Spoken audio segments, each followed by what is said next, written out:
Hey, I don't even know why I'm telling you this.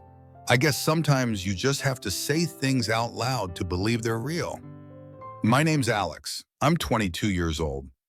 I live in a small but nice neighborhood just outside of Seattle. I work part-time in an auto shop while finishing my last year of college. My life is pretty normal, I guess. I've got good friends, a decent mom, a mom who worries way too much, and a bunch of small dreams like traveling, owning a house one day, or maybe opening my own business. But there's one person that's anything but normal in my life. Her name is Claire. Claire is my mom's friend, not a childhood friend or someone from way back. They've only known each other for about 4 years. She's 46, just a few years younger than my mom, and honestly, I think that's what made it easier for me to see her differently. She started visiting our house when I was around 18. I remember the first time I saw her. She had this energy, this effortless confidence mixed with warmth. I couldn't stop looking at her. At first, I told myself I was just being stupid. I mean, how could I even think like that? She's my mom's friend. But over time, I realized it wasn't just a crush. I admired her, everything about her, her sense of humor, her strength, her kindness, the way she handled everything life threw at her. Claire has been married 3 times, none of them worked out. She talks about it sometimes in this casual, almost joking way, like she doesn't want anyone to feel sorry for her. She can't have children. I know how much pain that must have caused her, but she never lets it show. She always says, life's too short to drown in what ifs. That's just who she is. No matter how hard things got, she stayed positive, always trying to lift up everyone around her.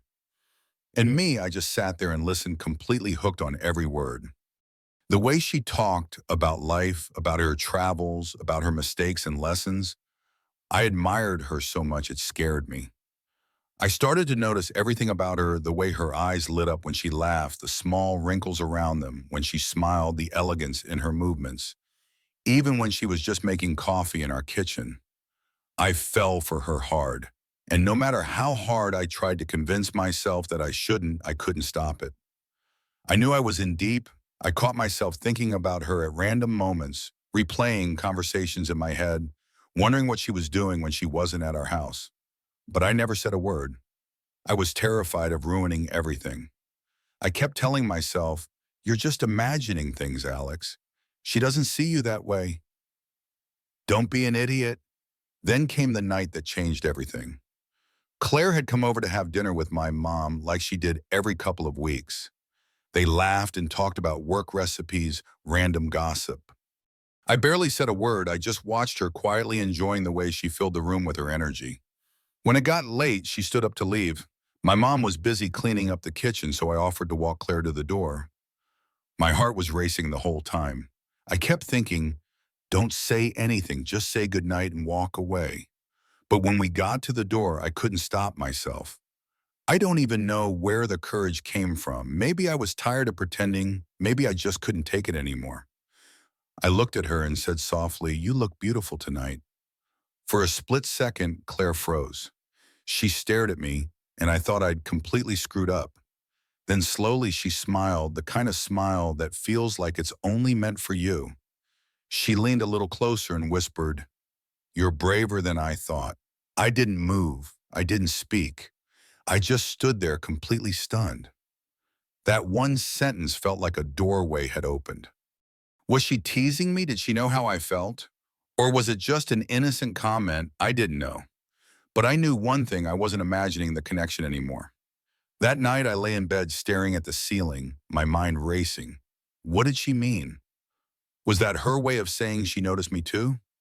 Was this finally my chance? I knew I had to find out, and I knew the next move would be mine. I couldn't sleep that night. I kept replaying her words over and over again. "You're braver than I thought." What did she mean? Was it just a playful comment, or had she really noticed me the way I had been noticing her for years? My heart and my brain were at war. For the next 2 days, I avoided even going into the kitchen when my mom was on the phone. I was scared she might mention Claire, and I wasn't ready to face it. I even started doubting myself, convincing myself I had imagined the whole thing, but I couldn't let it go. Something deep inside me said that moment had meant something. that maybe, just maybe, Claire had been waiting for me to finally speak up.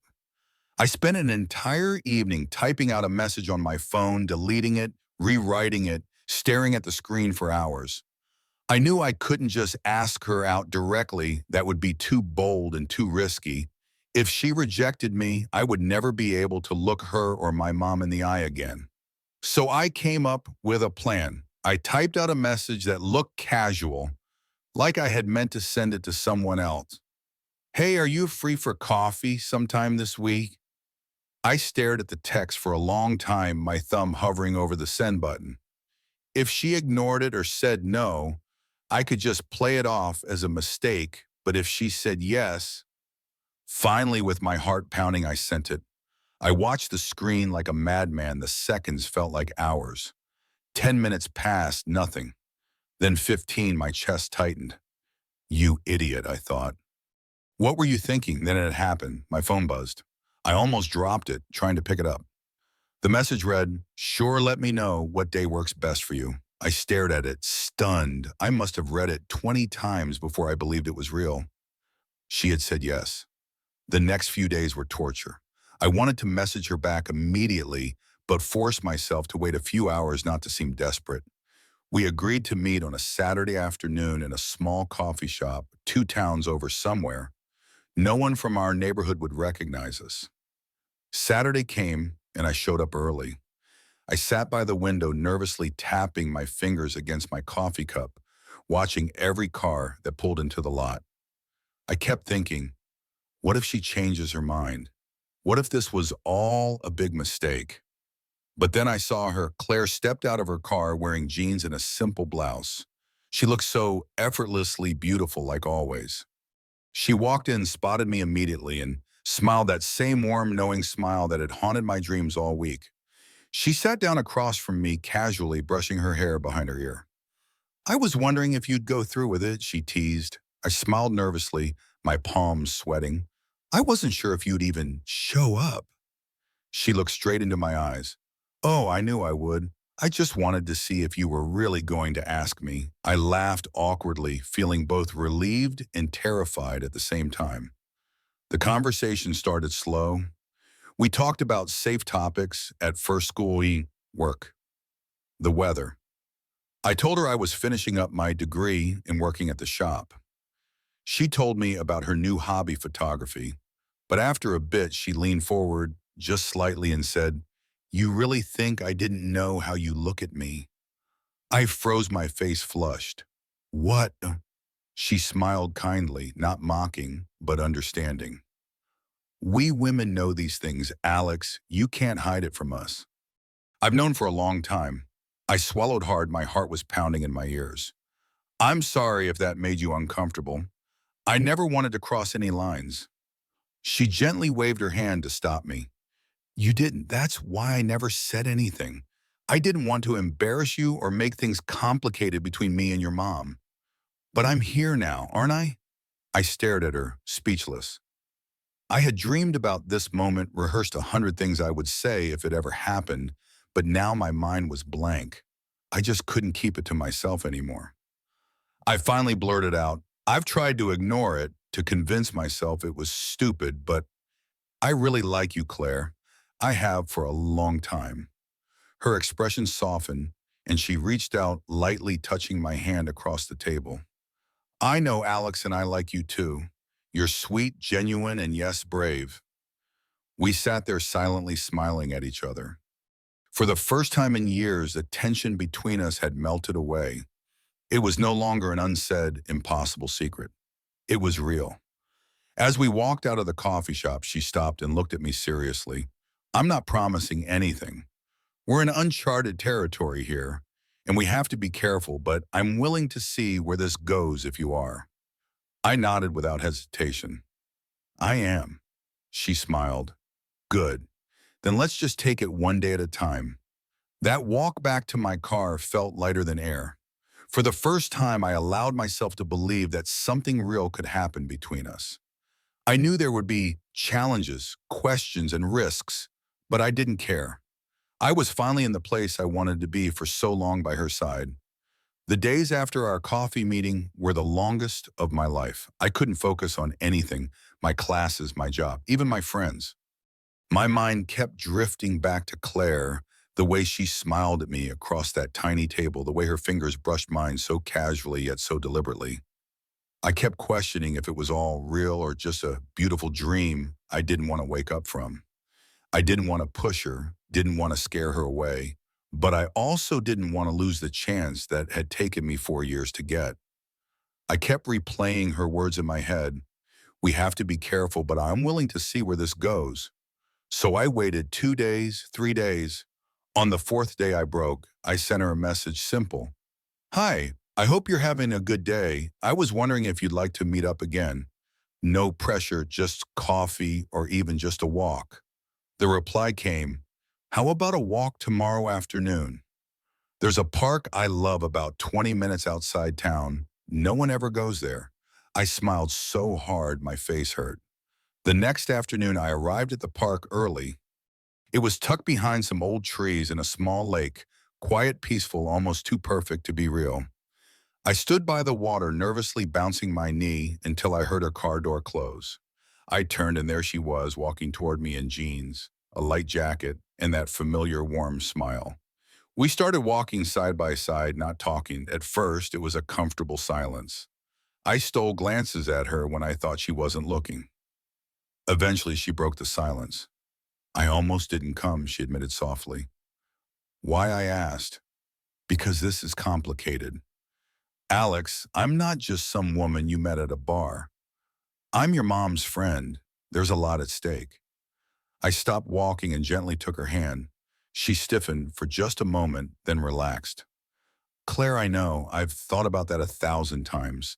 I'm not stupid. I know this is risky, and I know people might not understand, but I also know how I feel about you, and I think you feel something too, or you wouldn't be here. She sighed and squeezed my hand. You're right, I wouldn't. We continued walking. I asked her about her photography. She told me about her recent trip to the coast and how she loved photographing the waves crashing against the cliffs. I told her about school, about how I was thinking of switching majors, but didn't know what I wanted yet. It felt so natural, so easy. At one point, we stopped to sit on a bench by the water. The sun was setting, casting a golden glow over the lake. Claire looked out over the water, deep in thought. You know, she said, you've grown up so much. When I first met you, you were this shy kid barely out of high school. I never thought I'd be sitting here like this with you. I'm glad you are, I said without thinking. She smiled and shook her head. You really are brave, Alex. There it was, again brave. That word had somehow become our private signal. We sat there for what felt like hours. Eventually she stood up and brushed off her jeans. I should go, she said. I stood too, not wanting the moment to end. Claire. I hesitated. Can I see you again? She looked at me for a long time before answering. Yes, but on one condition, we keep this just between us. No one can know, not yet. I understand, I said. She leaned in then close enough that I could smell the faint hint of her perfume and whispered, good. I like having something that's just ours. I walked her back to her car, my heart racing the entire time. She turned before getting in and smiled. Text me tomorrow. I watched her drive away, feeling like I was floating. I knew what we were doing was risky, dangerous even, but I didn't care. All I knew was that I wanted to see her again. Over the next couple of weeks, our meetings became more frequent. We'd meet in random places, a small bookstore, downtown, a quiet hiking trail, even a drive to the mountains where we sat in her car and talked for hours. Every time we'd said goodbye, I wanted to ask if I could kiss her, but I didn't. I was afraid to break the fragile balance we had. One night as I walked her to her car after dinner, she stopped me. Alex, she said. Yeah. She looked at me under the soft glow of the streetlight. I know what you want to ask. I froze. What? She smiled. You want to kiss me? I swallowed hard. Yes. She stepped closer, her voice soft but steady. Not yet. Soon, I promise. I nodded, even though my heart was pounding. Okay, she gently ran her fingers along my jawline just for a second. You're braver than I thought. With that, she got in her car and drove off, leaving me standing there stunned and breathless. I knew then that whatever this was between us, it was real, it was happening, and I would do whatever it took to protect it. The weeks that followed were the most surreal of my life. Claire and I had slipped into an unspoken rhythm, texts late at night, short phone calls when we knew my mom wouldn't be around, and spontaneous plans to meet anywhere we wouldn't be recognized. I lived for those moments. I'd be sitting in class or working on a car at the shop and my phone would buzz. Are you free tonight or meet me at our spot? My heart would instantly race. I'd drop everything just to see her smile and hear her laugh, feel that spark that only she could set off in me. Claire suggested something different. Let's get out of town for the night, she texted. I know a little coastal motel quiet. No one will know us there. I stared at the message, barely able to breathe. It felt like a line was about to be crossed, but I knew I was ready. I typed back, tell me where. I'll be there. I drove 2 hours along winding coastal roads, my palms sweaty the entire way. The small motel sat on a bluff overlooking the ocean. It wasn't fancy, but it was private and perfect. I parked and sat in the car trying to calm my nerves. When I finally stepped up and out, Claire was already there, leaning against her car in jeans and a soft black sweater, hair blowing gently in the breeze. She smiled warmly. You made it. I nodded, too stunned to speak. We walked together to check in. The lady at the desk didn't even glance up as she handed us the keys. It felt like the universe had given us permission to exist here, if only for a night. The room was small but cozy, one queen bed, a window facing the ocean, the sound of waves crashing against the shore just below. Claire dropped her overnight bag by the door and sat on the edge of the bed, kicking off her shoes. I stood awkwardly by the window. I've never done anything like this, I admitted. She gave me that soft, knowing smile. Neither have I. We ordered takeout and ate sitting on the bed, laughing about how bad the food was and how perfect the night still felt. We talked for hours about everything, her failed marriages, the pain of not being able to have children, my hopes for the future, how scared I was to lose her if anyone ever found out. As the night wore on, the conversation slowed, the room grew quieter, the soft sound of the ocean filling the silence. Claire set her drink on the nightstand and looked at me seriously. Alex, she said softly, I want you to know something. I've been through a lot in my life. I've loved and been hurt, and I've lost more than I ever thought I could bear. I don't want anything heavy or complicated right now. I just want to enjoy whatever this is between us, however long it lasts. I nodded, completely understanding. I'm not asking for promises, Claire. I just want to be with you, even if it's just for now. She smiled and slowly reached for my hand. Come here. I sat beside her, heart pounding. She brushed my hair gently away from my face, her fingers soft and warm. You're a good man, Alex, she whispered. You've given me something I thought I'd lost forever, the feeling of being wanted for who I am, not for who someone else wants me to be.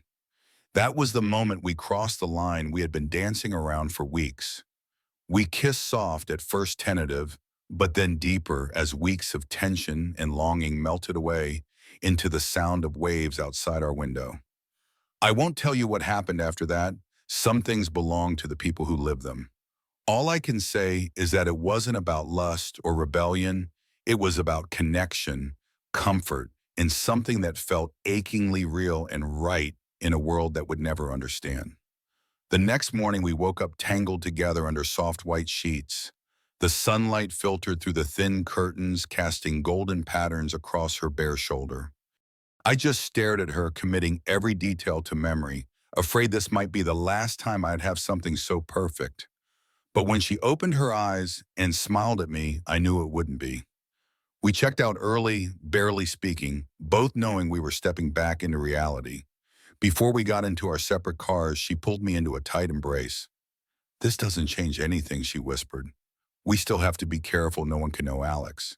I can't have your mother or anyone else find out. I'm not ready for that. Are you okay with that? I held her tighter. I'm more than okay. I'll keep our secret whatever it takes. She kissed me gently on the cheek and smiled. Good, then we keep this ours. As I watched her drive away down the coastal road, I knew I didn't know where this would lead. There were no labels, no guarantees, no expectations. But I also knew I had never been happier. The drive home from the coast was long and silent. I didn't turn on the radio. I didn't call anyone. I just drove, staring at the winding road ahead, the sound of the tires on the asphalt, and the image of Claire's soft smile burned into my mind. I knew life was about to get even more complicated. We had crossed a line we couldn't uncross, and while I didn't regret a single second of it, I knew we couldn't live in that perfect little bubble forever. Reality was waiting for us back home. The next few days we kept our distance. It wasn't planned. Neither of us said anything. It just happened. We texted a little simple things like, hope you're having a good day. I miss you. Be safe. But we both knew we needed space to process what had just happened. I caught myself wondering how things would be when I saw her again. Would it be awkward? Would she regret it? Would she pull away? Then about a week later, I got a message. Are you free tonight? Can we talk? I drove to her house after dark, my heart racing the whole time. When I pulled into her driveway, the porch light was off. The house was quiet. I texted her and the door opened almost instantly. Claire stood there in simple lounge clothes, her hair tied up, no makeup. She had never looked more beautiful. Come in, she said softly. I stepped inside and we walked to the kitchen. She handed me a glass of water and leaned against the counter, arms folded, eyes serious but soft. We need to talk, Alex, she said. I nodded. I know. She took a deep breath. I don't regret what happened, not for a second, but we can't let this get out of control. If anyone finds out your mom, my friends, the people in this town, it won't be good for either of us. They won't understand. They'll twist it into something ugly, and I don't want that for you or me. I get it, I said quietly. I've been thinking about it too. She walked closer and took my hands in hers. I want to keep seeing you. I want this, Alex, but only if you're okay with keeping it between us. No public dates, no slipping up, no telling friends or family. I know it's a big ask, but I have to protect my life, my privacy, and you. I looked her straight in the eyes and said the only thing I knew to be true, I don't care about labels. I don't care if no one else knows. I just want to be with you, even if it means keeping it a secret. She smiled that same soft, grateful smile I've fallen in love with. You're braver than I thought. We both laughed quietly, knowing how those words had started everything. That night, we didn't cross any lines. We sat on her couch side by side, just talking about her failed marriages, about my hopes after college, about books, movies, childhood memories. It was simple. It was enough. Over the next few months, we became masters of our secret. We met in out-of-town diners, parks where no one we knew ever went, or at her house late at night when my mom was working late shifts. We never stayed long, always careful, always cautious. Sometimes we just sat in her car, parked near the beach, watching the waves and holding hands. Sometimes we'd go for long walks under the stars, talking about everything and nothing. There were moments I wanted to shout to the world how I felt about her. There were times I hated sneaking around, hated pretending like I didn't know her when she was at our house visiting my mom. But every time I started to doubt, Claire would look at me, squeeze my hand and remind me, this is ours, no one can take it from us. We never made any long-term plans. We never talked about the future. We both knew that what we had was fragile like glass, beautiful, precious, but easily broken if we weren't careful. I remember one night after we'd spent a quiet evening driving through the countryside, I pulled over and turned off the engine. The car sat in complete darkness except for the soft moonlight through the windshield. I turned to her and said, do you think this will last? She stared out at the fields for a long time before answering. I don't know. I've stopped thinking in forever, Alex. I've learned that life never gives you what you plan for. All I know is I'm happy right now. Are you? I smiled. Yeah, I am. Then let's just be in this moment. That's all that matters. So that's what we did. We stayed in the moment, no expectations, no guarantees, just two people who had somehow found something real in the most unlikely way. To this day, no one knows, not my mom, not my friends, not our coworkers, only us. We still don't know what the future holds. Maybe one day we'll go public. Maybe we won't. Maybe this will last years, or maybe we'll quietly end the way it quietly began. But I don't think about that anymore. I've learned from her to appreciate the now. And every time I see her, every time we share a secret glance, every time she brushes her fingers against mine when no one's looking, I remember that very first moment at the door when she smiled and whispered, "You're braver than I thought." The story of Alex and Claire imparts a poignant life lesson about the bravery required to embrace authentic emotions, even when they defy societal norms, and the wisdom to cherish fleeting moments without demanding permanence. Alex's journey from silently admiring Claire to boldly confessing his feelings teaches us that vulnerability can unlock profound connections, but only if we muster the courage to act despite fear of judgment. Claire's guarded yet open response highlights the strength in navigating complex relationships with honesty and care, protecting what's sacred while acknowledging its fragility. Their secret romance, built on stolen moments and mutual respect, reminds us that love doesn't always need public validation to be real. It thrives in trust and shared silence. The delicate balance they maintain, knowing their bond could shatter under scrutiny, underscores the importance of living fully in the present and appreciating what we have without clinging to an uncertain future. This emotional narrative urges us to honor our hearts, take risks for what feels true, and find joy in connections that may only last a season. Please share your thoughts in the comments. Have you ever taken a brave step to follow your heart? Your stories inspire and connect our community. If this tale stirred your emotions, hit that like button, subscribe, and ring the notification bell to join our journey of heartfelt storytelling. Let's keep exploring life's deepest lessons together.